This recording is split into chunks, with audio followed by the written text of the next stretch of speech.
అఘోర సంప్రదాయంలో ఉన్న వాళ్ళు సమాజానికి ఎందుకు అంత దూరంగా ఉంటారు? అఘోర సాంప్రదాయం అనేటువంటిదమ్మా 5 రకాలు ఉంది.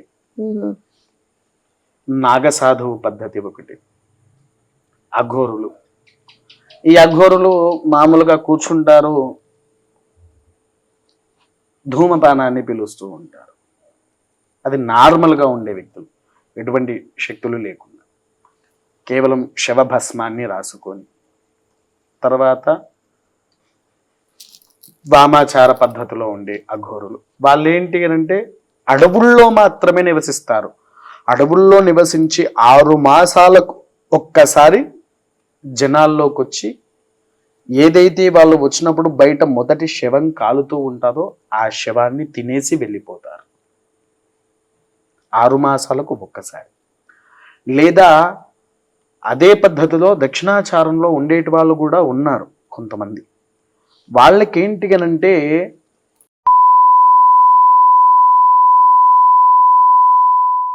అంత క్రూరంగా ఎలా తినగలుగుతారు? అది భక్షకం చేస్తేనే ఆ గోరులు అవుతారు. అది కాకుండా దానికి ఆల్టర్నేట్ లేదండి. ఇందులో ఆల్టర్నేట్ అంటే కేవలం కవలాచార పద్ధతి అఘోర దీక్షనే. ఈ అఘోర దీక్షకు దైవమే ప్రాణం, దైవమే శక్తి, దైవమే భోజనం, అంతే. ఆ భగవంతుని నామనే కడుపు నిండుద్ది.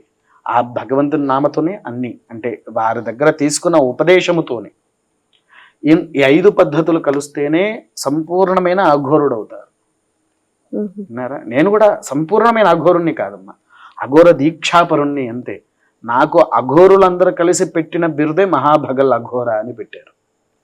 నేను తాంత్రికం చేస్తూ ఉంటాను కాబట్టి ఆ తాంత్రికం అని నేనే పెట్టుకున్నాను, బయట ఎవరో పెట్టింది కాదు.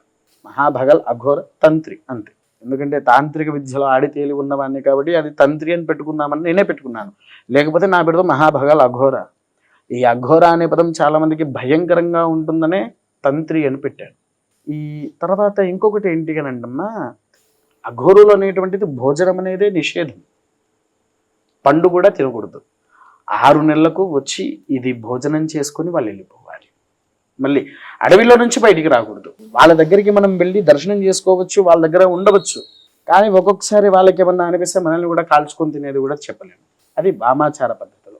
దక్షిణాచారం వాళ్ళైతే కనుక మనల్ని ఇబ్బంది పెట్టరు. మనం ఉన్నంతసేపు మనల్ని శ్రద్ధగా, భక్తిగా, అన్ని రకాలుగా నీకు కావాల్సింది ఏర్పాటు చేసి మరీ పంపిస్తారు.